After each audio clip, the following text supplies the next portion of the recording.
Hello, everyone. Welcome to Fired Up Conservative Talk. I am William Del Pilar, your resident conservative Latino. And yes, we do exist. We live, we thrive, believe it or not. We've got a hard hitting lineup tonight that slices through the mainstream spin and drags the very truth right into the spotlight. I always say some kind of variation of that, but that's always our goal to get to the truth, no matter how ugly it is. And we're going to kick it off with how trust in U.S. elections is cratering. It's not just among conservatives, but it's across the board: conservative, Democrat, Republican, and yes, independents as well. Then we'll revisit Epstein again. This week, it's a pot calling the kettle black, hypocrisy everywhere. But we're also finally going to talk about Michael Tracy, a reporter whom the mainstream media loves to ignore. Why? Because ugly truths are still truths. Then we dust off an old saying, there's a turd in the Punchbowl. I was a little kid and Mad TV or Mad Magazine came out with a movie. And that's all the movie talked about as a running joke, a turd in the Punchbowl. But in this case, it's floating in the Potomac River. Who's to blame? And will anyone flush it before America's 250th birthday party? Then our big story, the Rhode Island trans shooting at that high school hockey game. I have to be honest, we have to ask if we're in the throes of an epidemic of violence. And you'll see why I say that. And it's not just violence, but are we about to see open warfare begin in the courts? We've seen one case not go the way Democrats wanted. Then we'll close by remembering my favorite ditto head, and that is Rush Limbaugh. This week marks his 5th year since his passing. So strap it in, people. We're not holding back. This one's a scorcher. But first, we're going to meet Michael Allman, trustee for the San Dieguito Union High School District Area 4, right here in San Diego, California. A Chicago Booth MBA and chemical engineering grad, he rose from field hand to CEO of the nation's largest natural gas utility and a pioneer of large-scale solar projects at Sempra Energy. Elected in 2020 and re-elected in 2024, Allman fights for students first, safely reopening schools amid COVID, championing parental rights and transparency, and rejecting woke overreach. Living in Rancho Santa Fe with his wife, he's a steady hand our kids need.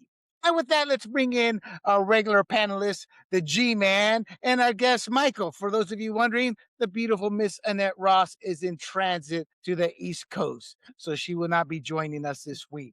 Michael, it's good to have you. Good to see you. So I got a couple questions to introduce you to the audience. I hope the bio was correct to the audience. I didn't have much time to talk to Michael beforehand, so I hope that was the correct Michael. You got the right guy.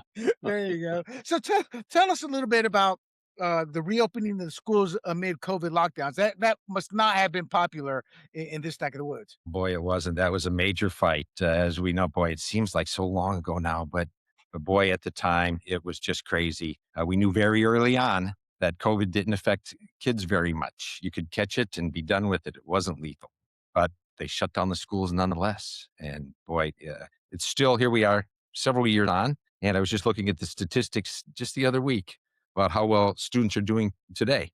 They haven't made up the gap. We're just caught back to where they were. So the trend of improving scores in education just came to a reversal, and we lost 3 years. That's real money. That's terrible for our kids, but that's what we had to go through. Michael, I'm what you call, nobody ever knew I was Latino growing up. I never cared until right about 2008 when I said, no, enough of this nonsense. There's a lot of us around. We're not short and brown like America that wants us to think. So I started crunching the numbers, and you say setback, and I'm like, black and brown, and I'm not a defender of black and brown, defender of America. But I always throw this up because the Democrats supposedly defend the black and brown. And those test scores were already languishing. I was a teacher's aide, a volunteer teacher's aide, because I'm bilingual in National City. And I remember overcrowded classrooms. And first thing I realized, hey, they barely speak English. She goes, yeah, they keep the class behind. Yeah, I can't go. I can only go as fast as them. So it seems like nothing. I mean, what I'm trying to say is I can only imagine how much the scores are even worse for kids in those school districts. Oh, there's no doubt. It was the policies that we had and the way we operated our schools during that time hurt students of color more than anyone else. We try to We spent a lot of resources and a lot of time trying to narrow the gaps in achievement between different groups of people, and we broadened it. Yes. Terrible mismatch, So, and still suffering from it, no doubt. oh yeah. Yeah, and they're gonna be. I mean, it's a lost generation. They're saying, and for black and brown, probably even Well, greater just than on that. that, I'll give you one statistic. McKinsey put the worldwide expert consulting firm put a value of $2 trillion on the economic loss in present value because we put kids back during COVID. And what's ironic is that uh, the the number one driver of the health of any of us is how well we're doing financially. We're a little bit more well off. Then we can go to the gym. We prioritize other things like health. We can eat better by having that sort of impact on education, which is again the number one driver of how well you're going to do in your life financially. The policies that we adopted that sounded like we were being helpful to kids and others on the health metric ended up being exactly the opposite. And that's not Yeah. they estimated maybe about half of it could recover, with extra tutoring. But, when you lose something like a year in math skills, that's not going to be made up. That's a Oh, disaster correct, for you. correct. So that's a great segue into wokeism in the classroom. You reject that. What type of battles do you find yourself battling with the wokeism, and what are the results of those battles? Are you a man on an island alone, or are you able to succeed and win some? Well, it's a battle. Boy, we live in a democracy and elections matter. I'm on a 5-member school board, and 3 don't agree with me and my friend very often when it comes to these kind of important issues. So I find that I'm on a losing battle and losing side. And although I fight and been able to have some impact, it's a tough go. I'll give you one quick anecdote. In California required class for high school graduation, ethnic studies. And boy, was it woke, squared. And Yeah. my best to remove the worst parts of it from the curriculum, but we ended up offering the class anyway. And luckily, right at the very last bit, the governor didn't provide the funding for the class, so therefore it wasn't technically a requirement. Nonetheless, many people on the left wanted to continue to offer it or make it a requirement. Oh I yeah. managed to win that over with our board so that we made it at least optional, and and that helped. But now let me tell you is something interesting. It was almost mandated, right? Oh So we yeah. make, how many students take it? About 12%.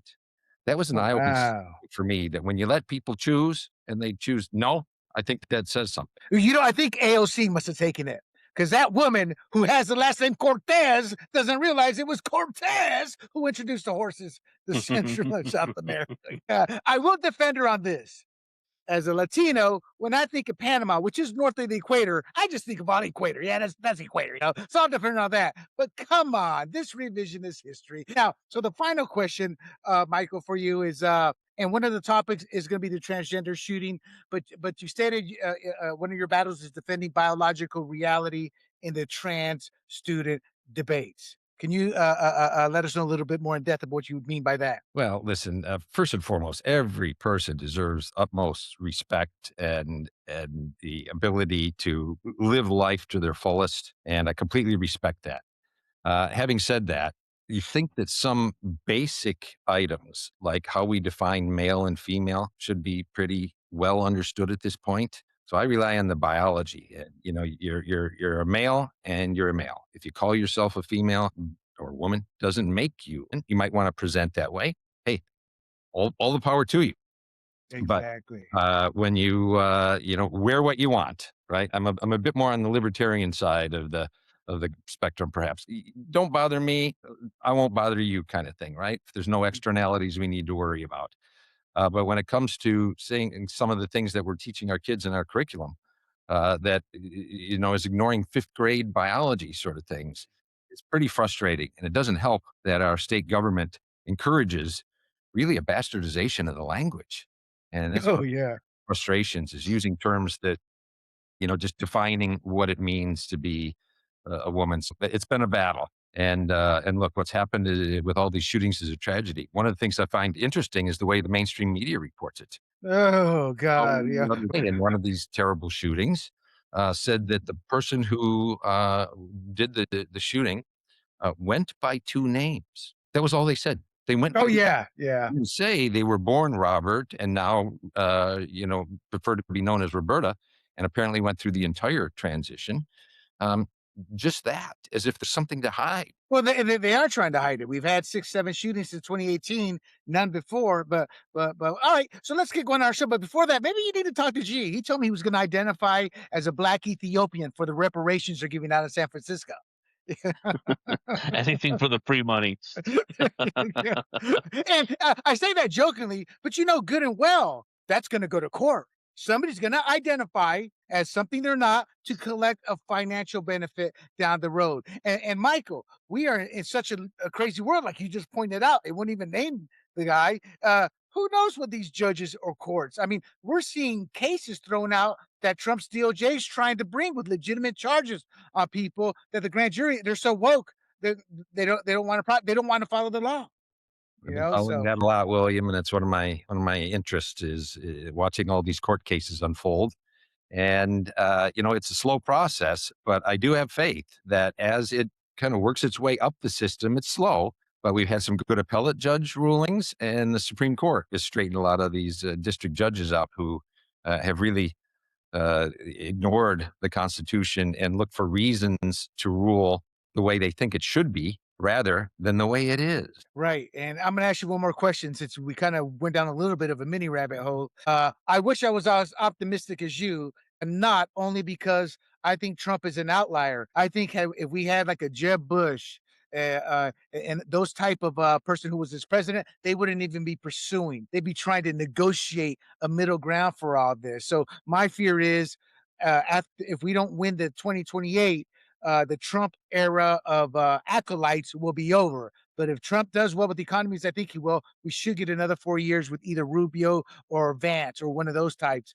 But I just don't have faith in the Republican Party. And California's the greatest example of that. And we could do a whole other show on Oh that. my goodness. We're Yeah. going to be down with that redistricting. Whatever many districts we have, 51 or 2 now, we're going to be down to something like 4 or 5 Republicans in the entire state. You're right. Again, I want to get started, but we keep talking. So you're right. But I get angry at the Republican Party because most Latinos, especially the first generations in these blue districts, they think the Democrats has conservative values, believes in pro-life things like that. We are our own worst enemy. I get it with the redistricting, but that's a byproduct of two sides no longer taking their message to the other side, one side, Republicans. Because Democrats, when I walk for candidates, I remember walking one cycle in a red district, and I saw blue pamphlets.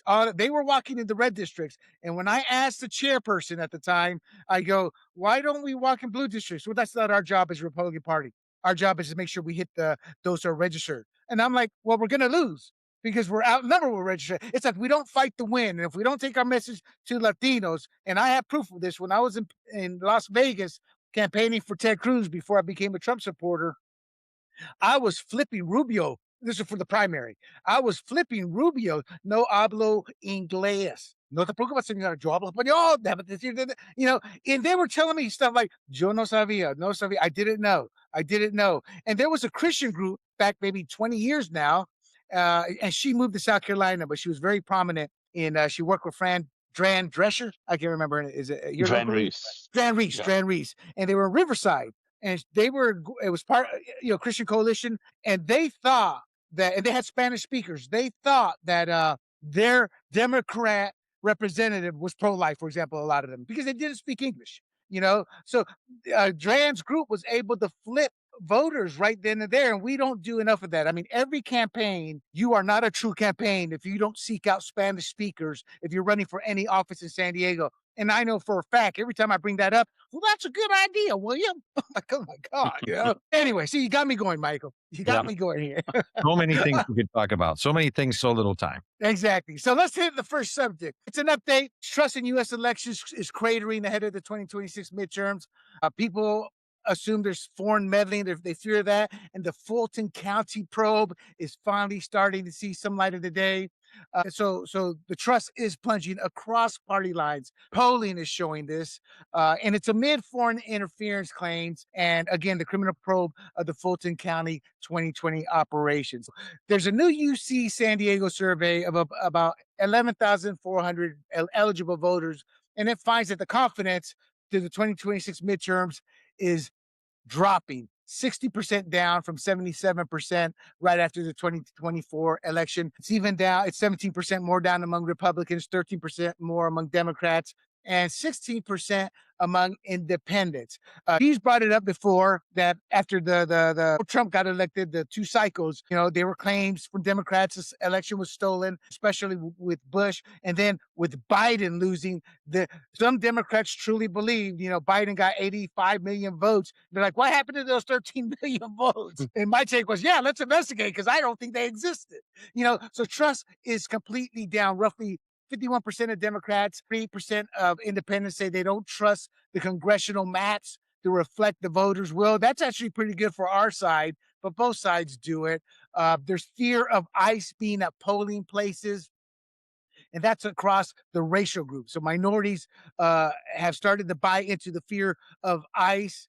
Roughly 31% of Asian American and Latino respondents, 21% of Black respondents, and 8% of white respondents say they worry that going to the polls could put them at risk, which is nonsense, but the worry's there. So it's something that the Republican Party has to deal with. I mean, redistricting, Michael, as you mentioned earlier, that's a massive problem. But we got the SAVE Act.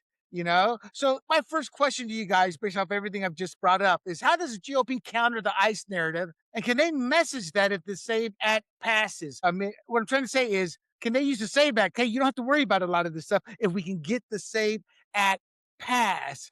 We already need real ID or similar IDs for literally everything. So to me, it seems like it's a messaging issue with the SAVE Act that Republicans just can't seem to get on the same page and get a coherent message out there. Let's start with G, then we'll add on to you, Michael, for your thoughts. Yeah, I saw this meme the other day, and I can't remember if it was X or Facebook. Oh, boy, that was quick. G, looks like we lost you there, buddy. Okay, all right, I'm I back. mean, All right, so saw this meme. I think it was on Facebook, and it said, "Don't let Trump steal the next election. Pass voter ID now." Right? And I'm sure there are a lot of Democrats who are scrolling and stop and go, "Oh, Trump's going to steal this election." Oh, okay. Maybe some of them will, in their TDS when their meter is really TDS, high. They'll say, okay, we need to pass voter ID. Well, the latest poll showed Harry Enton on CNN said that, what is it, 80% of Democrats agree with passing voter ID. So that's nationwide. So that's how you counter the narrative is one, you make jokes like that. But I think just the whole idea that uh, 70 to 80% of Democrats already agree with this. It shows that we're winning that narrative, right? But two, like you mentioned, I brought up in the previous episodes, 2000 with Gore, 2004 with Kerry, and then the Democrats went silent, and then 2016 with Trump, now, or I'm sorry, with Hillary, and then 2024 with Kamala. They said that they all lost because of some kind of voter fraud. So it's like, okay, well, maybe you guys wouldn't lose so many elections if we passed voter ID, right? So let's do that. So maybe that's the way you say it. Now you mentioned 2020, right? So you have the Gore, he got this many votes. Kerry got a little more. Obama got a little more. I think right after that, Obama got a little less in 2012, and then Hillary got a little more, and then Biden got way more in 2020, and then you go right back down to 2024 with Kamala, right, which is a little more than Hillary. And you go, well, one of these things don't belong. And so that's the narrative between Republicans and Democrats. Republicans are saying 2020, there was something fishy going on there. How do you manufacture or get 12 million more votes for 2024? All those people disappeared, So there's the narrative, like something doesn't smell right. And let's just make sure that citizens are the only ones that can vote. Michael, maybe it was that great Biden alliance with Robert Byrd, KKK Grand Poobah Wizard, that got him those 12 million votes. Of course, I'm being sarcastic there, but what are your thoughts on the messaging here? You're a politician. You've had a campaign. well, on one hand, you can't blame people for questioning the integrity of the elections when, during COVID, California and some other states decided, well, we're just going to send out mail-in ballots to everyone. There was a day when you had to justify an absentee ballot. I'm going to be out of the country, or something. You couldn't just Military. automatically get it. And imagine where all those ballots end up. So it's not so, not too surprising, I guess, that people have questioned the integrity when you do that. And we need IDs for almost to do everything in this country now. To walk into the Super Bowl, walk into a game, go into the bar, and to think that you can't require an ID just to prove that you are a citizen and are registered to vote in the most important thing that most of us citizens do in their civic duty is vote. It's just crazy. I don't understand. But I think, G, you're right. This is an 80-20 issue.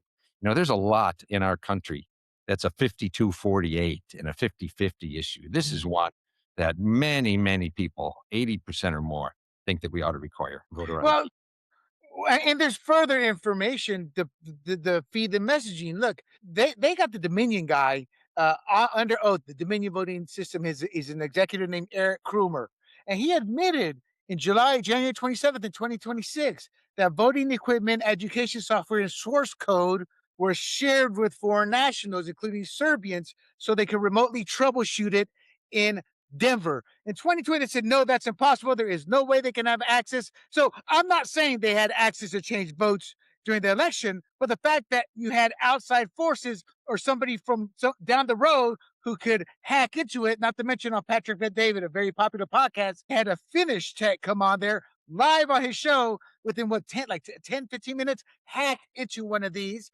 The reason people are nervous is this type of information is coming out. Fulton County down in Georgia, tally sheets used for audits. They didn't match the ballot image totals. They double counted ballots. And then when Democrats talk about it was only a few hundred votes here, it was only a X amount of votes here. Well, Trump on a national level lost by a few thousand votes in some of these places. So every vote does matter. But I want to get your guys' thoughts on Dan Bongino had a guest, John Solomon. I don't know if you guys are aware who John Solomon is, was a longtime Fox guest on those shows. I forgot who he worked for, but now he's on his own. Very credible reporter. A lot of his stuff has been proven true. He is saying that he's predicting that Donald Trump will soon release previously hidden intelligence. No, G, not you, not UAPs, but previously hidden intelligence showing foreign adversaries monkeyed around with the 2020 U.S. elections. And he says once senators see that the SAVE Act will get pushed across the finish line. So if you're familiar with John Solomon, my question is, do you think that this type of intel he has is true? And two, if Trump really drops this, can it get the SAVE Act across? When you add all these other items we talked about, we'll go to you first, Michael. So I remember seeing a few of his stories, don't know him very well, but I will say that in a way, if you go up to the 40,000 foot for a minute, given that this is a 70-30 or 80-20 issue, I'm not so sure we should be fighting the Democrats on this. I think there's a gap between the Democratic leadership who follow very much so TDS scale there, and they are so off the charts. Anything the president thinks of or wants to do is a knee-jerk no, even in a case like this where 70% or so of their constituents feel that it's the right thing to do. So in a way, let them keep doing that. I think the Democrat Party then is going to be in a bit of disarray. Now, whether it's enough to overcome these wins and what the media does to keep the Republicans in the majority in the interim election coming up this year remains to be seen. I think that's going to be a very tough battle for a lot of reasons, including redistricting and other things. But I'm just tempted to let them be hoist by their own petard, let them dig their own grave here, and continue to have fractions within their own party. I agree. I think Trump's messaging should be, I agree with the Democrat voters, and do an Alinsky tactic. Do an Alinsky tactic and throw it at them. And just, I agree with the Democrat voters. I agree with them. You put it where the Democrat voters go to their reps. Are you going to do this? But if we don't do anything, the Democrat voters have shown, including some rhino Republicans, they don't care about what their constituents say. They're going to vote a hard no because they've got so much invested in that. So I think the messaging on this needs to be created and pushed out. And I love the idea of saying Trump coming out. I agree with the Democrats. I mean, because what is the mainstream media? How are they going to react to that, G? Well, the president agrees with the Democrats here, the Democrat people. Whoopee. Your thoughts on this? G, your thoughts. No, and so I was watching I can't remember who the interviewer was, but I believe it was on CNN. talking to Chuck Schumer, and surprised to see this on CNN, which used to be called the Clinton News Network. And they were saying, well, 70% of your voters believe this should be passed. And Chuck Schumer goes, well, yeah, but is Trump passing it? So no, right? Now he That's said sort that of because he said that, and he didn't put it like that, but he said Trump wants to stop people from voting on our side, which is untrue. You just make the allegation or whatever, but he's trying to reconcile the idea that even his own base supports it. But why is he fighting it? Trump. Okay, if you say Trump, then all of a sudden maybe you can move the needle of your base back towards, not passing it. So, but here's the thing, like as far as, showing evidence that there's foreign interference, maybe that's true. I mean, Hillary and Obama after 2016 for 4 years, that's all we heard. Russia, Russia, Russia.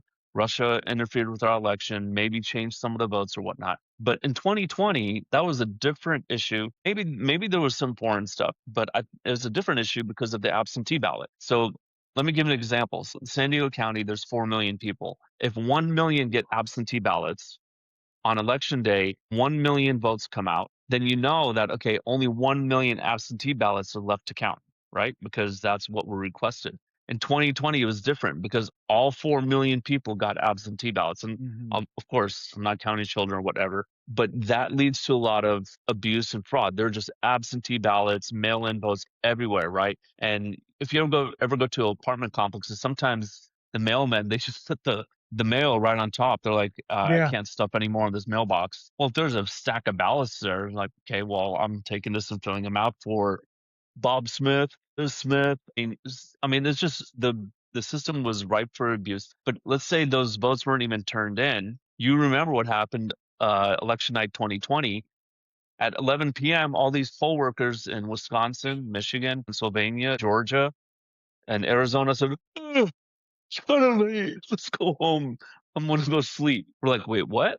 Wait, why you stop counting now? And some people stayed behind to count, but it was like a handful. And so you just don't know what happened there because that just is suspicion. The only time that I know that has happened in history, and this is back when they were counting hand printed ballots back in the 60s, and they would get the election results by I think midnight. I think Truman versus Dewey was the only one that actually lasted until the next morning. Right. Well, look, I kind of if I'm correct in how Michael was thinking, don't even mess with the foreign national stuff. This is an 80-20 rule. Just get your messaging straight and just start pounding the message. So when Chuck Schumer says, "But Trump," so where the commentator is forced to go, well, Trump is praising the Democrat people for wanting this. So why are you against it?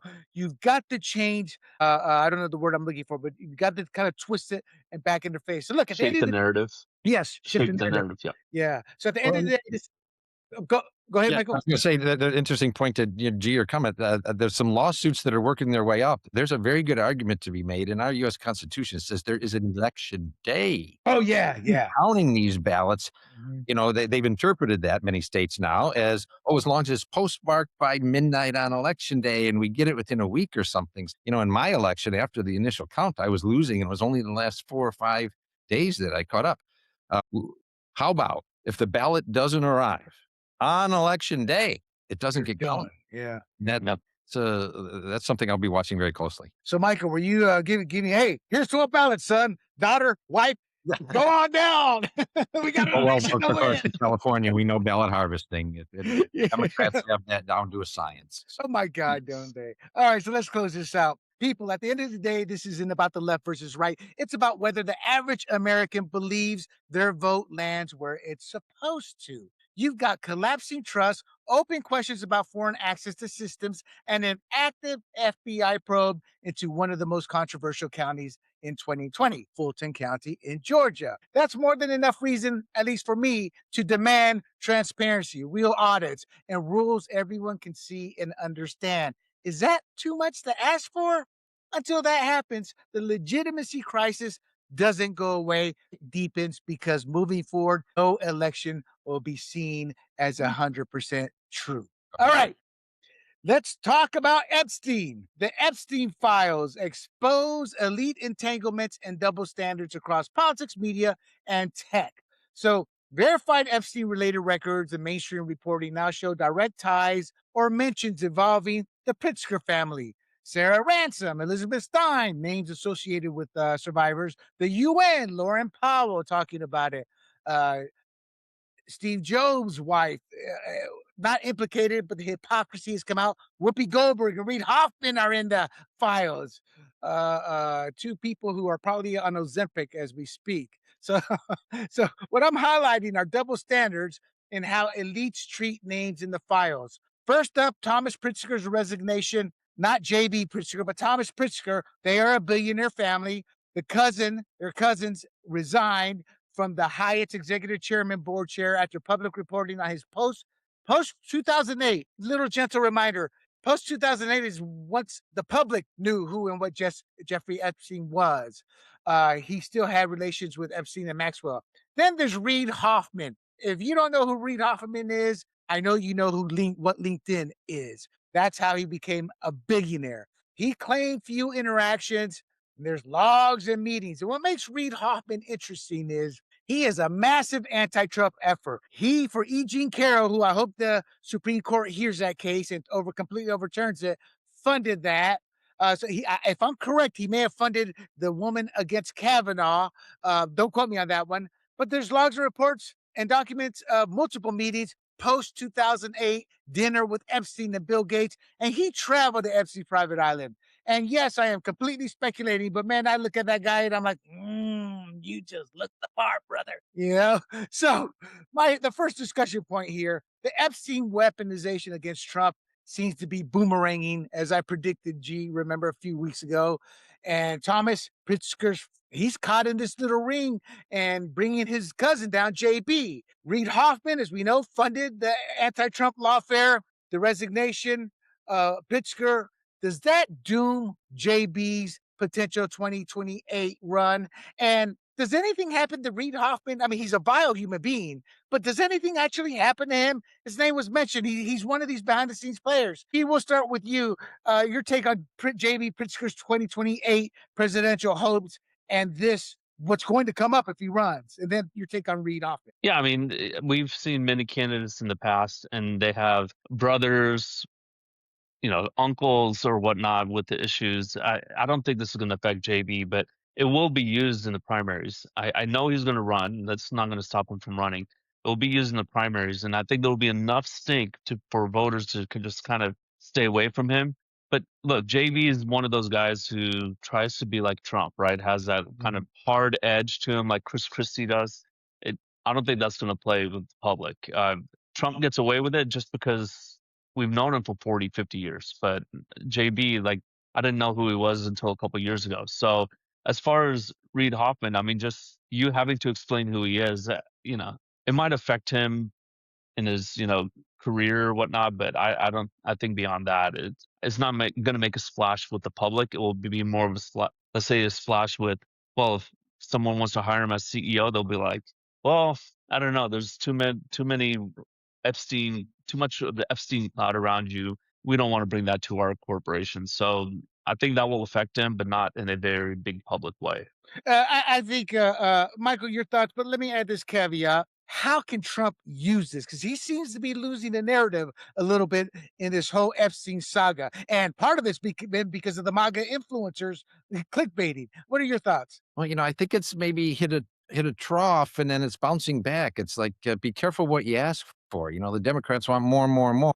Whoops, there's a few of them in there as well. So, and people support him, and some of the ones you mentioned. I think Trump's going to come out just okay on this. It's if it hasn't been out by now, it's not coming. So I think it's going to be worse for those. But I tell you, this is big picture. This is a story I just want to go away. It's terrible what he did, but it's a story that just keeps on going, and we've got other things to worry about. Ghislaine Maxwell is in prison, and Epstein isn't with us anymore. Yes, some people are going to lose their jobs because they get sent an email or not. I'm done with the story. No, Michael, I'm with you. And as G can tell you, hey, we're going to cover Epstein. No, it's a non-story. Eventually, it was forced to be covered. And again, a lot of that had to do with MAGA influencers. They are condemning President Trump, yet Biden didn't release anything, and neither did Obama. and it was Trump's administration that arrested Epstein. Now we won't talk about his FBI and that piss poor handling of Epstein in prison, but Trump's the one who's released 6 million. So again, this shows the power of Democrat messaging. We're forced to talk about it because I'm with you, but we're forced to talk about it because the narrative has been turned around against Trump. And let's not forget our own betrayal, MTG. And Thomas Massey, who's a libertarian, who I loathe him, Rand Paul, Justin Amash, and Rand Paul. If you want to be libertarians, that's fine, but run as a libertarian. So that's how I view that. I guess what I'm trying to ask here is a follow up to what you're saying, Michael. Is I agree with you, but it's kind of come to the surface whether we like it or not. Yeah, it has, but I think it's bounced off the bottom. If they were looking for a gotcha for Trump, it's a Correct. swing and a miss. Correct. It's just Correct. not going to happen. Correct. All right, G. So the Atlantic, which is a far leftist publication, the woman there on the left is Steve Jobs' widow, who inherited all his billions and all that. They were hammering Trump. They were, demonizing and demagoguing her. And there's the owner of the Atlantic palling around with who is that woman? Ghislaine Maxwell. Thoughts before we move on. Yeah, I mean, again, so you know, you're gonna have all these people. I mean, this is part of the reason why Trump held out for so long. You're just gonna have everybody's name. They keep saying, and this is the thing you see in the media. Oh, so and so's name is in the Epstein files 32 times. Whoopi Goldberg, right? Her name's in the Epstein files. Well, we know Whoopi was not going to the island to do Whoopi with any teenagers. At least I don't think so. So, just because their name is in the files, I mean, Epstein was hobnobbing with the rich and powerful, and so I think where people get upset, like, okay, so Michael's right. There's going to be Epstein fatigue. It's already starting, but these people still need to be held accountable. So Prince Andrew was arrested. What would it be considered today, last night, or whatnot? Was arrested over this thing that happened now 26 years ago, which is great. But people want to see accountability for crimes, and just because you're rich and powerful doesn't mean you can get away with it. So I believe his brother said, yeah, the law needs to go into effect, and it applies to everyone equally. That's what people want. Just because you have money, you can't get away with crimes, especially against children. Yeah, Michael Tracy, I'll just briefly mention him. He's actually a reporter who's brought the receipts. I mean, he's the first one who actually said, y'all know Virginia Giuffre got wealthy with the Epstein. There's a lot of trust fund settlements out there from the Epstein estate, not trust fund, but fund settlements. These women, a lot of them were adults. And I think, Michael, you're right you're right as well with the fatigue, because as the truth surfaces, as I predicted many months ago, the Democrats would regret this. And I think because of that, and now with people like Michael Tracy finally being given his placement and bringing the receipts showing there's actually no evidence. When you look at the documents, the court hearings, the truth coming out with many of these women, they weren't young girls, they were adults when they were involved. Doesn't mean they were mistreated or abused, but it wasn't this pedophilia ring. And I'm not defending anybody, but I think this whole boomerang effect is a combination of fatigue, Democrats' names being in these files, and the truth coming out about just this whole saga. So let's hope. And I have a lot more we could talk about, but I think both of you guys were all in agreement. It's kind of a dead issue. And it's the same story, different names, but same story. Okay, this week we're going to talk about Whoopi's name being in there, Reid Hoffman, but it's the same story, and I think that's going to sit there and create the fatigue. So let's move on here to the DC sewage disaster. So a massive Potomac River sewage spill has triggered an emergency declaration in DC. Sharp political clashes between Trump and Maryland Governor Westmore, a faux war hero. He served, but the guy's been caught in more lies than Eddie Haskell of Leaving the Beaver. And so the quick setup here: a collapsed 1960s era sewer line has dumped hundreds of millions of gallons of raw sewage into the Potomac River. We actually deal with this a lot here in San Diego with the oceans. Can't swim in the beach today, because of an overflow of the sewage that drains right into the ocean. So DC has been forced to declare an emergency. It's seen as a disaster. DC Mayor Muriel Bowser, who hates Trump, seems to praise him a lot now and asks for his help a lot. She's declared it an emergency, the largest sewage spill in U.S. history. Your thoughts on this? I guess my first question is: it's 1960s technology. We're in 2026 failure. We're talking about 60 million gallons a day going through there. It kept deferring maintenance and upkeep. We've you two are serving. I've served. At what point? This story's not new. Other places, it seems politicians always kick the can down the road when it comes to infrastructure repairs, and now we're paying the price. Just your thoughts, G, on this, and then we'll go to Michael. Pun intended. This is just a crappy situation.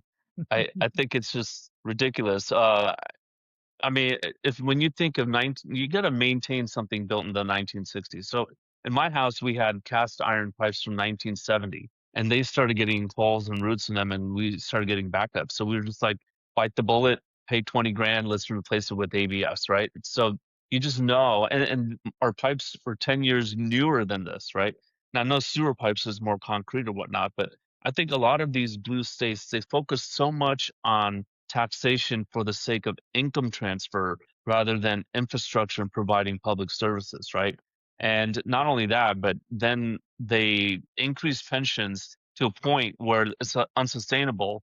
And you could almost liken it to a Ponzi scheme. Like, okay, you work for 20 years and then you get 30 years of a salary for the rest of your life plus health benefits. Well, that's not sustainable.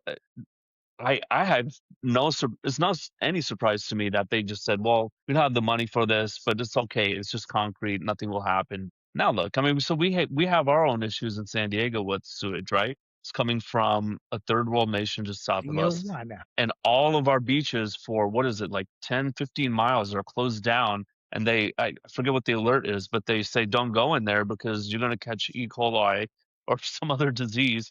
And it's like, my gosh, this is our beaches. It's not even our infrastructure, but we know how devastating it is.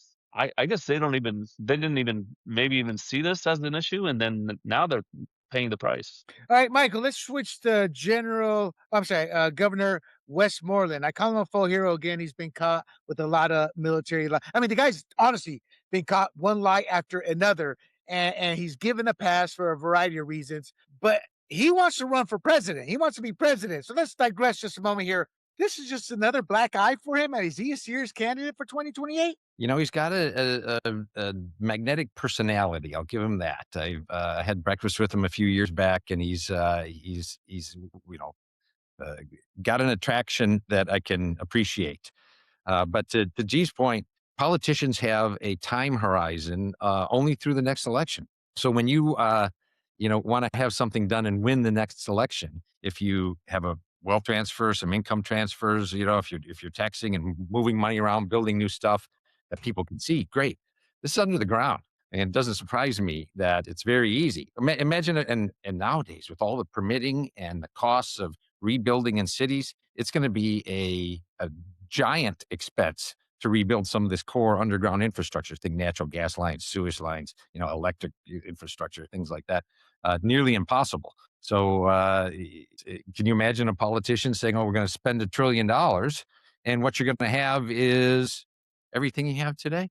You can flush your toilets and you can get your water and your power come on. No difference. I remember when you mentioned in your introduction, I was chief executive of the world's country's largest natural gas distribution utility. One of the early questions I'll never forget, in the first week I was on the job, I said, how many pipes do we have? How many miles? They said, "Oh, we got about 100,000 miles of underground pipes." I said, "Okay, how many are we replacing every year?" They said, "Oh, about 100 miles." I said, "Well, I can do that math. 100,000 divided by 100, that's 1,000 years. This doesn't have 1,000-year life. You're just pushing this out longer and longer and longer until stuff's going to break." That deferred maintenance is a big liability. And good point, G, not unlike the deferred liability that we have with the pensions. You can promise people money that I don't have today. I'll pay you tomorrow.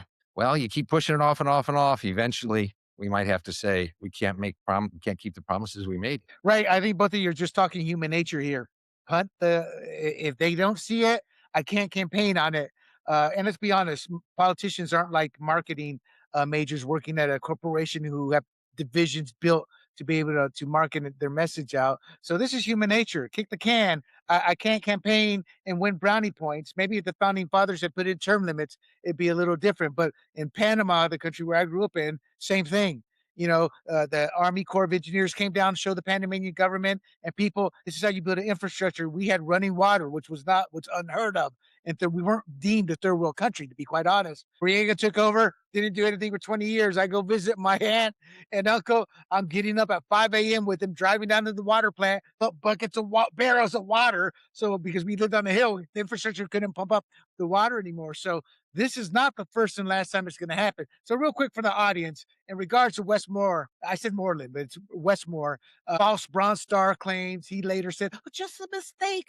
No, when you serve, you don't make a mistake on claiming a Bronze Star. He's made incredulous remarks where the numbers don't match, reflecting his budget and crime. So you're right. He may have a charismatic personality, but I think that's going to be a crowded 2028 Democrat field, and they are going to jump on him like white on rice on all these issues here. So this is a fight right now, and one of the issues that came up was DEI. And this whole the Potomac Interceptor is owned and operated and maintained by DC Water, and that's a federally regulated utility that functions under EPA oversight, but it works locally and has federal accountability. It's one of those gray areas, when it comes time to blame, you don't know who to blame because technically you're working under both auspices. But what came out was that Gaddis, the DC Water, what's his name? Gaddis, it's in my notes here, but his name is Gaddis. He diverted his complete focus to DEI contracting goals, business diversity councils, and water equity branding. So not only is it human nature, when you combine that with DEI, and when I say DEI people, what I'm saying is they only looked at color and gender in their hiring, not qualifications. Kind of what Mom Donnie's been doing with a lot of his hires. Different day, different topic, but he's been hiring a lot of non-qualified people. I think human nature, this would have happened regardless. But do you think maybe a non-DEI workers there would have sat there and said, hey, we got some problems that are going to come up any moment now? Oh, I mean, your thoughts, G, then Michael. Yeah, I mean, I honestly, I don't know. I mean, there's probably pretty well qualified people of all colors and genders or whatnot. I think what ends up happening is you take energy away from finding the best qualified, which could be, again, any gender, any color, and you're putting it towards, well, now I got to create this matrix of, hey, this person's qualified enough, and then, but oh, he's white. He's a white male. We got to deprioritize him, but he's really qualified to do this. Let's try to find someone else. So is that a possibility? That's possible. But I do know that a lot of government agencies, they exist, or at least they think they exist, to just hire people, right? And give, do favors for people and make society better by giving people who maybe can't find a job right now, hey, I'm going to give you a job. I'm going to hook you up. And so, that's just going to lead to a workforce that, one, a lot of them are probably not doing anything because they're just hired to be hired, or two, they don't know what they're doing, right? And so, who knows? I can't Well, say definitively, but it could be. It's not going to help an organization to say, yeah. hey, we're going to look at your skin color and your gender and choose whether to hire you or. Right. It may or may not have happened with the best of people there, Michael, but we saw with the Palisades fire, some of these hires and their backgrounds, they weren't qualified. This seems to be really a big government problem. In corporations, you don't get the job done, eventually you're going to get let go. But Michael, your thoughts on DEI, but also your thoughts on the fact that FEMA is tied to this partial shutdown. So technically speaking, not all the funds are there for FEMA to be able to help. And the Trump saying, get it done, FEMA. I don't care. Anyway, your thoughts on can the GOP tie this to the Democrats for campaign purposes for 2026? And your thoughts on DEI? Yeah. So I think it is an election issue, and it is a very much a philosophical point. Do you try, however hard it is, to find the most qualified? That's certainly how I grew up. And if I'm hiring someone, I don't really care what their skin color is or whether they're male or female. I want to find the highest qualified candidate. I think the people and proponents of DEI, and they're almost all on the left, have a different philosophy. They have a bar that says if you meet the qualifications, then everybody above that bar is equal. So if you've got a teacher's certification, or if you, just meet the minimum, we don't try to find the best. Then we're going to pick to have diversity. And I think it's just overplayed. It's a mistake. And in many cases is illegal. We're not supposed to be taking race and gender into account in the job market. Yet we had President Biden come out completely directly saying when he's looking for the next Supreme Court justice, it is going to be a Black woman. If that were anything except the president's prerogative as stated in the Constitution, that would have been against Title VI and many other codes in our country. Yet he had the gall to just say that quiet part right out loud.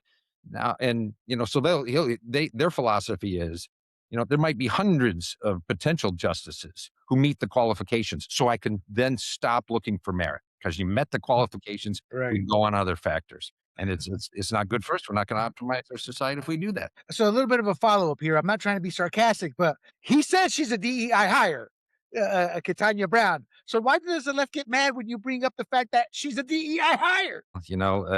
They use that term when it's in their advantage, and they won't use it when it's not in their advantage. Gotcha. G, final question real quick, 30 seconds here. G, how does this play out for the midterms? Will the Republicans be able to actually use this message in terms of the shutdown, or is this just going to come and go? No, it's just going to come and go. I mean, again, this is holy crap just for the moment. But I mean, midterms are 8 months from now. And this, people are not going to remember. So I don't think it's an issue. I think they might try to tie it around Westmore's neck, but this is not going to be an issue. It might actually come to his benefit because if he rides into the rescue and he's like, look, the water's clean. You can drink it straight from the river. And I got it done in 1 month. It might actually help him. So, right. Gotcha. Yeah. All right. I don't see it hurting him. All right. So let's close this one out. Look, I think both of you guys brought up great points from this sense. At the end of the day, it's not just a story about a broken pipe in the Potomac. I think what G and Mike were saying, it's kind of a snapshot of how America's ruling class, elected politicians treat basic infrastructure, accountability, and crisis. They ignore it, spin it, and then once it happens, they weaponize it. The real tale will be what happens after the cameras leave. Do we get a serious fix and honest oversight, or just another round of press conferences and blame shifting until the next system fails somewhere else? That's how I view it. It's how Los Angeles, Karen Bass, and Newsom went after the Palisades fire. So will the faux war hero, Governor Moore, do the same? And let's not forget the DEI hires that were more concerned with color and gender instead of poop control. So let's get to the main story here. It's the Rhode Island reek shooting, the trans shooter pattern, and the media mental health spin. Those are the topics we're using the trans shooter to really kind of talk more a bit about the patterns that are emerging and how the media tends to spin this. I'm not sure if Michael was on camera when he talked about this, but it's how they wouldn't even identify the individual truthfully. So to give you guys a quick overview, for those who forgot it, a targeted shooting by a trans identifying suspect at a Rhode Island ice rink is folding into what I call a post-2018 cluster of trans non-binary mass shooters, thus raising the questions about mental illness, gender dysphoria, gun policy, and media spin. So this case dealt with a 56-year-old who identified himself or is identified as Robert Dorgan, who also goes by Roberta Esposito. This is my AOC man. Robert throwing in that accent. Opened fire around 2:30 at the Dennis M. Lynch Arena in Pawtucket, Rhode Island. It was during the senior night high school hockey game. So these were kids. The suspect's ex-wife died at the scene. Their adult son died at the hospital. And the ex-wife's parents, plus a family friend, were critically wounded. And it was really specifically the family that was being targeted. A bystander, including a good Samaritan, thank God for good people out there, intervened to help subdue the shooter. But then the guy grabbed a second handgun and had a self-inflicted gunshot wound. This is on me. Honestly, just good riddance, because the fallout from him. He had mental illness. He has this, yada yada yada. You know what? It's just enough. So the discussion point. They're saying that no warning signs were there. So, and what some will say, I'm cruel, but we're seeing a clear trend here, and more on that in a moment. But when you look at this guy, you've got a heavily masculinized, trans-identifying individual insisting he's a woman. We're talking mental health issues, gender identity turmoil, all this tied up in a family conflict with likely steroidal use on top of it when you look at the individual. And you put that use with cross-sex hormones, and I'm not sure if you guys knew Gina. I knew Gina. I asked her 10 zillion questions, and Gina confirmed to me hormones rage within them. They are up and down, mentally, because of the hormones are taken and the imbalances some are born with. So, your initial thoughts on this, and this time we'll start with Michael. I'm going to post this picture because I want you to respond to this picture because you're saying nobody knew. I looked at that picture. I'm like, really? Nobody knew after I saw the picture. So, Michael, your initial thoughts as I get this image posted. Well, I've only been exposed to what I've seen in the media, and I was surprised that the difference between the initial media reports and some of the follow-on reports. I think I mentioned the initial media reports. One of them I read, I think it was the New York Times, said the individual goes by two names. Well, there you go. Didn't say that it was a transgender woman or someone who's transitioned. And apparently, this is the full 9 yards that he did, the hormonal, the surgeries, and everything else. So yeah, I wouldn't want to run into that in the gym. But yeah, the media is afraid to tell the truth in this. They barely want to mention it. I watched in one of the other stories, maybe it was this one where Tony DeCopel, and thank goodness for Barry Weiss at CBS. At Yes. least at the end of the story, they said that he was born a man and now identifies as a woman. That's rare in the mainstream media. They don't like to talk about it. You remember the shooter? I think it was in Nashville. Hardly even That's made right. the press. Um, they're concerned, I'm sure, that other transgender individuals could be hated on, but you can't ignore the fact, and the facts are what they are. Shouldn't be afraid to report them. Right. I completely agree. And I know you two both are holding office, so you got to be a little wary of how you say things. But I look at these pictures, G, and I'm like, really? You're saying the signs weren't there? I mean, this guy just reeks of issues with his body. I mean, he's still trying to keep the physical masculinity, but claim he's a woman. And he went through the whole 9 yards. And I know through research and speaking to an individual who did this that the hormones are everywhere. So, G, your thoughts on this, and then I want to talk about, as Michael alluded to, the track record since 2018 on this. Your initial thoughts. Yeah, I mean, we've all. I go to the gym, and they're saying, don't take steroids because it can create all these different side effects, and that's steroids for a man, right? And then there's also roid rage, which is a thing because it messes with your hormones. And I'm talking, you're taking male type steroids for males, and it messes with your brain. And when you take hormones designed for the other gender, you just don't know how that's going to affect someone. So, I mean, if you're asking, well, were the warning signs not there? Well, I mean, not for shooting people. I mean, just because someone's transgender doesn't mean they're going to go off and shoot people. I mean, there's plenty of people who are straight or white males or whatnot doing that too. And you don't have warning signs. It just happens one day. They just lose their mind or whatever. So, but you do add another layer of complexity when you're injecting hormones designed to change who you are. And if I'm a man and I'm trying to make myself more manly with more testosterone and steroids, I mean, I've never done that, but you know, the amount of feeling, and I'm a pretty stoic guy. I don't know what would happen. I mean, I'm just scared of that, like crying in my pillow at night. Like, I don't know what would happen, right? I just don't even go there because it's like, look, I just want to keep this thing as level-headed as possible because as humans, we've seen when emotions happen. I mean, how many second-degree murders are out there, right? Because husband and wife get in a fight and they just amp each other up, and all of a sudden they're in the kitchen and one grabs a knife and then the other one's in jail. I mean, things like that happen. Why make it more complicated by putting stuff in your body that doesn't belong there?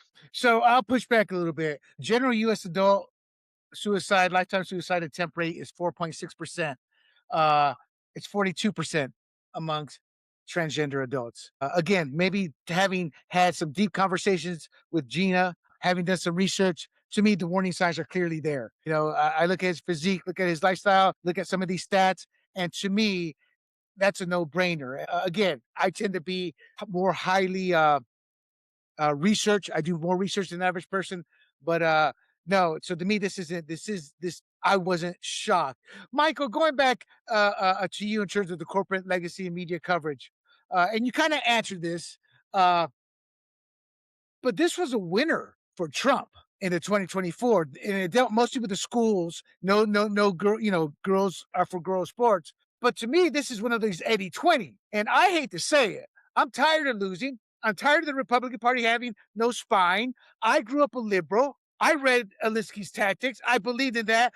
Combine that with the righteous truth, and that's a winning edition. And my take is this is something that should be front and center in the 2026. And I apologize, guys, if I seem to be coming back to how can this be used. I say that because this is truth. This is righteousness in terms of wanting to fix something that's gone wrong in society. But it seems as if our own Republican Party outside of Trump is scared to tackle this issue. Am I right or wrong? What are you, or disagree with me or agree, whatever? But what are your thoughts, Michael? Well, I've lived some of the ramifications of this whole space, being on the school board, and I can tell you that there is a fear because the radical left will try to make your life hell, and the far end of it, and they punch way above their weight, and they can be very vocal and ugly.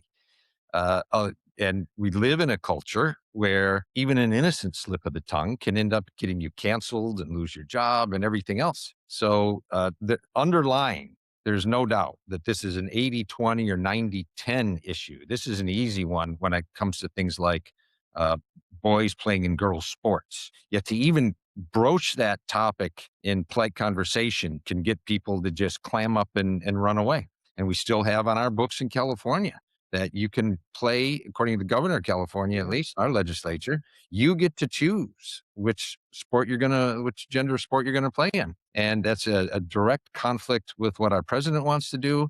And this fight is not over yet. And there's still we're at midfield here. And ultimately, I think the purse strings are what's going to determine this. And if Trump continues to be strong and the federal legislation says you're risking real money, states, if you don't keep women safe in their locker rooms and in their sports and let them compete in single sex, then we'll take away your money. Right. And it's you hit people in the pocketbook, they know it.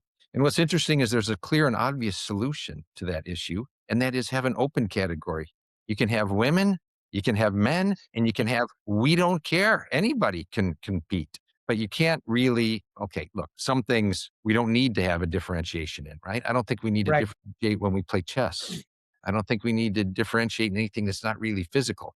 But when you have a swimmer who was born a man and claims to be transitioning to and identifies as a female, swimming with post-puberty, body before they even took any hormones, big lung capacity, everything else. You get a barely top 400 swimmer in the men's collegiate winning the medal in the women's is outrageous, and it's a losing issue for Democrats. There's no doubt it's a losing issue. This is a no-brainer 80-20 when it comes to single gender sports in high school. Okay, so we're in agreement though, Michael. So I'm gonna push back a little bit. So will the Republican Party use this? Do that? Because you just sat there and said people don't like to talk about this.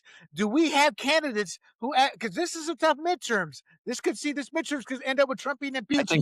I think some will use it because it's an 80-20. Now it can be a minefield and they'll use it against you and call you a bigot, but you got to be careful what words you choose. You're not bigoted to say, I feel that women and young girls deserve their own space. I'm talking locker rooms, bathrooms, and single sport activities. That's not bigoted. We're not saying if you're a man, you can't compete. We're saying if you're a male, you compete with other men. Right. So let's stay with you, Michael. 8 of these attacks, is it 8? Hold on. 8 or 7? 1, 2, 3, 4, 5, 6, 7. 7 since 2018. None documented before. Am I wrong to think that the potential of future transgender shooters isn't on the horizon, but here, based on everything that's happened the last 10 years with the schools, with all these medical facilities, the transition, the hormone pushing? I'm not going to lie, guys. I think we're going to see more of these shootings. I pray we don't. But I think statistically, it's just a matter of time. That's the word I was going to use, William, is statistically. If you're an analytical and a data person at all, don't ignore the data. Something's going on here. We don't completely have it understood, no doubt. But just what's been happening, I wouldn't be betting against another one within the coming year. It's we got to figure this out, but it's likely to happen again. Exactly, I agree, and, again, I'm a data guy. I mean, I learned numbers from sports. I had a very successful fantasy sports company, and it was all number crunching. We reintro big analytics were always around, but they always thousands of dollars with big corporations doing that. We brought that up to the forefront publicly, and the numbers don't lie, and statistical probability should be used in a lot of ways, especially with this.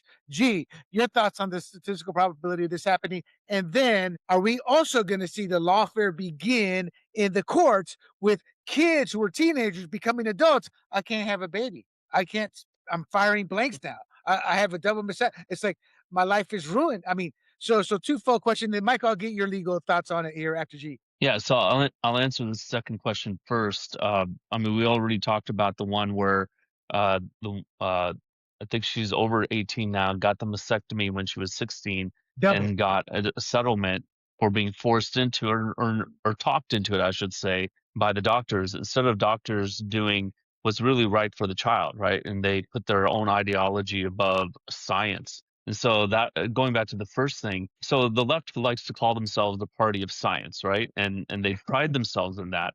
And we found out like during COVID, a lot of their science is actually really wrong, and they suppressed a lot of that. Now it's all coming out, and maybe we can have another show on that. But it's like, wow, almost everything they pushed on the public to get us to stay in our homes, to suppress our speech and all that was wrong. So now you talk about transgenderism. It's the same thing. Like we don't really know the long-term effects of injecting people with hormones and changing the biology, but the science shows. I mean, okay, so dig up some skeletons from 200 years ago and tell me which, through genetic testing, which of them were transgender. You won't be able to because your genes are going to show XY or XX, and in some extremely rare cases XXY, right? So and you just the science, so they can't hang on the science, right? So what they have to do is go to the humanity thing. So they abandon the science and just go, look, we want everyone to feel safe, we want everyone to be treated respectfully, which I agree with. If I tell someone, hey, don't call me Jeet with a G at with a T at the end, call me G, but the guy keeps saying Jeet, Jeet, Jeet, right? I'm gonna be like, okay, now you're just being disrespectful, and what are you trying to do, right? And it has nothing to do with science or anything. You're just trying to call. So if someone says, "Hey, call me Roberta," right? Like this person, I'll just do it because I'm going to be respectful. I'm not going to keep saying Robert, Robert, Robert. And now this guy goes, "What's your problem? I told you to call me Roberta." So I will do that out of respect. And I get the left side that they want to have humanity towards people. I agree with that, but not at the expense of abandoning science. XXXY. I mean, and then if you're injecting hormones, we all know that even if you inject yourself with more hormones that you should have, then that's going to mess with your mind. So yeah, I I think this has already backfired in 2024 and will continue to backfire if they really push this on our kids and our populace and in our schools. Right, right. So are you trying to tell me something with G? Is that what you're trying to do here? Don't put a T at the end of my name. So, Michael, I mean, that's a classic Alinsky tactic, emotion. You don't have the science, so you shift the emotion. Before you answer, G brought up something with the mask and all that. I have to ask, what were your first thoughts when it came out publicly? Oh yeah, we just made up the 6 feet rule. What went through your mind when you're like, was this like, what went through your mind when you heard that? Oh, to be in all truthfulness, it was absolutely ridiculous, and I saw it right away. I knew. So you might going back, might remember the Great Barrington Declaration, where these guys said, "Listen, we need experts, real epidemiologists." Um, One is now in the federal government. You're not going to be able to protect against this. It's airborne, 6 feet. It's just ridiculous. Wiping off all the surfaces. So instead, and we knew very early on two important things: that it was a strong function of age, right? If so, you're 75 or 80 and older, that's a problem. And if you have comorbidity issues, if you're diabetic or what have you, so identify the vulnerable, keep them safe, and then quickly everybody else get it. you know you're going to get it. So just get it and try to get towards herd immunity. But Right. yeah, boy, though on this issue though, about on the medicine side. So local hospital here in San Diego, and the pendulum is swinging, Mhm. especially again, freedom, right? So I guess you can do what you want to do as long as you're not harming others. But there's a bright line here between, eight, in this we might even go beyond 18, call it 19 or 21 or something like that. Under that, some of these things are irreversible and you put yourself on a bad path. And certainly a local hospital decided that they're not going to do minor transgender surgeries anymore. And believe it or not, the state of California pushed back on that. Now, they couldn't really find a law. I was shocked to hear this, that Bonta, in his infinite wisdom, went after a merger condition in a deal that they did and said, you promised to provide care or not change. I don't know the details, but that's in a lawsuit now. And again, this is something that the left will is on the wrong side of a very obvious issue here. Very few people, very few, believe that we should be putting minors under the knife or severe treatment because they feel that they were born in the wrong body. That's just not the right thing to do. And the pendulum's swinging back towards rationality. I agree. You both are school board members. Have you guys seen kids and you just shake your heads and you look at them and you just naturally think, God, I hope that kid doesn't have problems down the road. But you can already see. I mean, I don't want to put words in your mouth or lead you down the way, but you guys see these kids. Oh, well, Uh, let me tell you what I saw and what I believe, and I've studied a little bit. That it is I will grant people that it's a result. It's not a choice really. That discomfort feeling that they have, the dysphoria. It has to do with how the brain was developing in utero and immediately after. But you could argue about the numbers, but something like one in a couple hundred people have this. Well, there were times in our schools where it seemed like it was 10 times that amount. And there can be no doubt that it was a social contagion that right. when, for a lot of other reasons, that if you get, particularly it seemed to affect young girls, that you get a group of girls together and a couple say they're non-binary, and before you know it, 10 are saying they're non-binary. Yeah, we got to, but again, I think the pendulum is swinging a bit, and people are starting to be a little bit more rational and saying that when you feel that way, there's different ways to handle it than to go under the knife. And that's what the court case deemed in favor of the woman, meaning it's not that we're saying that the vasectomy, the road you went was wrong. We're saying it wasn't the road you should have taken. There were other alternatives that were non-invasive, and that's why she went. And I agree. And for the record, the human brain does not finish developing until the late 20s, and then even into the early 30s, it's still refining itself. So to sit there and come out with the nonsense, as you alluded to, a one in a couple of hundred, it just seemed to be a social epidemic, and tell me a 6-year-old or a 3-year-old, as I've read reports, they know what they are. No, they do not. If you're 18, God bless you. It's your body, your choice, but not when you're 18. And that's when I get angry at all of this stuff. All right, let's close this out. We'll go to our last topic, a little fun, sad topic, but let's close this out. So what we're looking at is family slaughter in Rhode Island, to be crass there a little bit. Then we're looking at 8 case trans binary shooting cluster since 2018 with none reported beforehand, and institutions that seem more afraid of offending an ideology than protecting the public. The numbers are small, but the shift from zero is real, and the families living this nightmare don't care about statistical dodgeballs.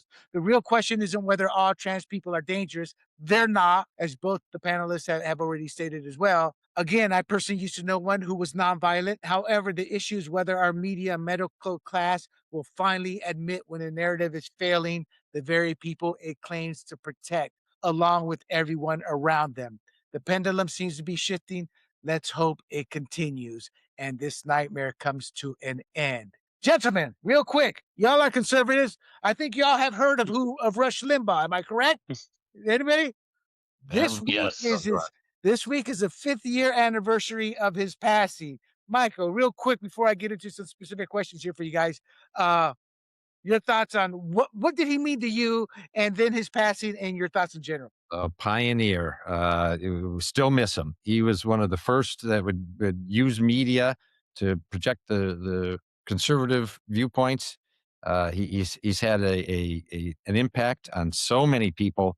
Even here, 5 years after his death, he still had an important impact. There you go. God bless you, Rush. Gee, your initial thoughts. Yeah, I remember first watching Rush when I was in college, and I would come home late at night after a long day at school, and he would have the late night show, and it was all about Bill Clinton pretty much. And I loved watching it.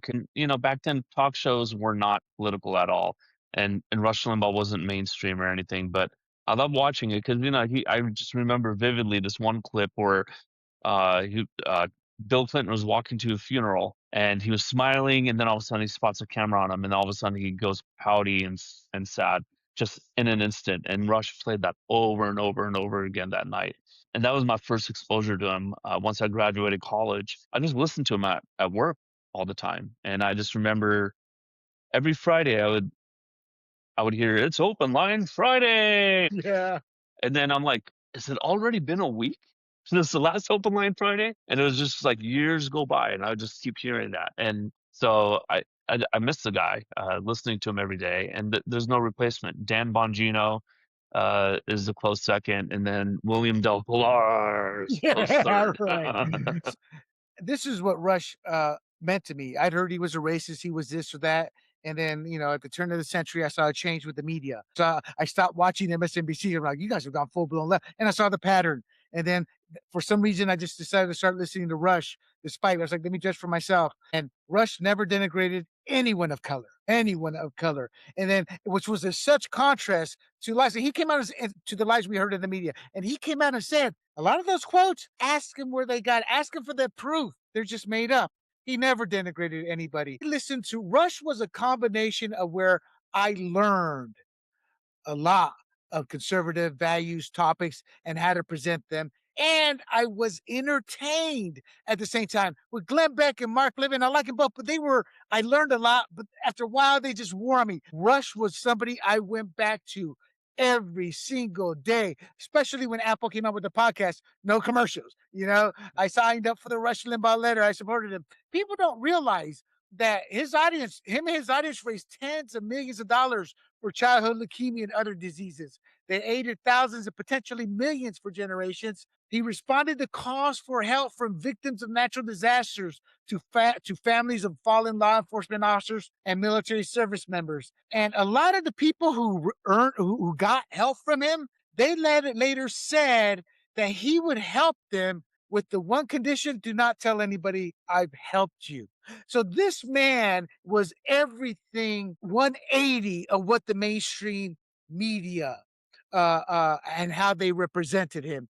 Your final thoughts on how giving it was. And James Golden, aka Bo Schmerdley, and I forget the term he used, but oops. Let's bring Michael back in here. And I forget the term he used, but Snurdly was like his resident black man to give the black voice, and he would give him the airtime, and he'd represent the black people, And he did it in sarcasm, but to Bo Snurdly, and he relayed one story. When he first started working for Rush, he had like a $5,000 carpet, some payment coming through. He was dealing with the phone calls, saying, hey, I'm going to try to get the money, this, that. And Rush overheard this. Rush called him into the office, I guess said a few words to him, and gave him an envelope. Says, take care of it.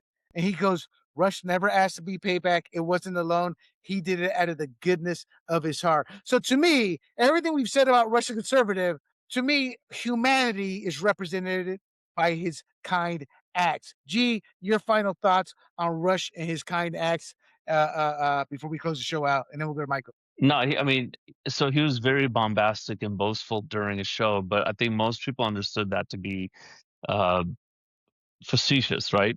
Or somewhat facetious. He'd always say, beating liberals with half my brain tight behind my back, right? And yeah, he was serious, but also he was joking too, right? So it was both, talent on loan from God. But I do think there was that side of him where, we just don't know. Like, we find out later that he did these things, and that's really the true measure of a man. You look at what Jesus says in the Bible: don't let your left hand know what your right hand's doing. And some of these politicians are really good at letting everybody's left hand know what their right hand is doing. But Rush just wasn't that way. So yeah, God bless him. 5 years ago, it was a shock to me to hear that he had passed, but we had a good 1 year notice. Right, you're right. So Yes, yes. Michael, your thoughts on his contributions to society outside of just his conservatism? Yeah, just absolutely huge. Pioneer comes to mind. Just huge influence even today. Well, Michael, he saved AM radio, so the story goes. So, I mean, his contribution was to the whole industry. I related to Rush because my mom, as a child, used to always chastise us. You're lucky you're an American citizen. Because every weekend we go to Panama and Colon, Panama City, in the jungle to where my grandmother's little village was at, El Monte, we called it. And I always knew. And she never made us forget who we were. And I grew up, and when I got my little piece of the American pie, and I would take my employees out and I would treat them, one of them took me aside privately. He said, thank you for what you do. This made my day, made my world. He goes, when you treat us to dinner, you never throw it in our face. And when we say thank you, you tell us, I used to tell him, don't thank me, pass it on. Because when you're successful, you're going to have people under you who are struggling. And the best way to show them you care is like make them feel good about themselves and cover the bill if you can. Whereas I knew one of my friends, when he did it, it was obvious he was showing who and what he had. And to me, Rush was like that. It's one of the few lessons I look at my mom and say, thank you, mom. And because of that, I love the guy. I was like, yes, there are elitists out there. Well, not elitists, but people of wealth who truly care about the little guy. And with that, I think that's pretty much our show. Let me close it out with Rush, though. Rush's legacy is not just a show, people. It's a brand. And it's not just a political lane. It's a template for fearless, unapologetic patriotism backed by real generosity. And that's what I believe in is patriotism. It may be corny, but that's what makes America great. As new voices rise, the question isn't who replaces him. It's who's willing to carry that same burden and pay that same personal price. Because Rush paid a big price in how the media portrayed him. The next Rush, it's not Tucker Carlson. No, it's not Candace Owens. It's not Ben Shapiro, y'all like, and it's not Megyn Kelly. And sadly, Charlie Kirk was taken from us. It's a hole that will likely never be filled. We can hope we're once again sent a happy warrior to pick up the mic and carry it forward. Until then, he wasn't a talent on loan from God, or rather, he was a talent on loan from God. And maybe that's the point. We can't replace him. We can only honor him. And with that, people, that's our show. Thank you for listening. Don't forget to follow us on YouTube or Rumble under the handle Grumblings Media. Big thank you to Michael Allman coming in with his takes. We loved it. We loved having you, Michael. And as well to the G-Man and the beautiful Miss Annette Ross. Will be back next week. I am William Del Pilar, your conservative Latino. And this has been a fired up conservative talk presentation. And until next week, stay safe and live life to the fullest. We are out. Hey, everybody, this is William Del Pilar, founder of Grumblings Media, and I want to say thank you for watching our content. If you want to support our all-volunteer efforts at Grumblings Media, smash the subscribe button right here. 100% free, and please consume and share our great content. Click either one of these two boxes for more of our work.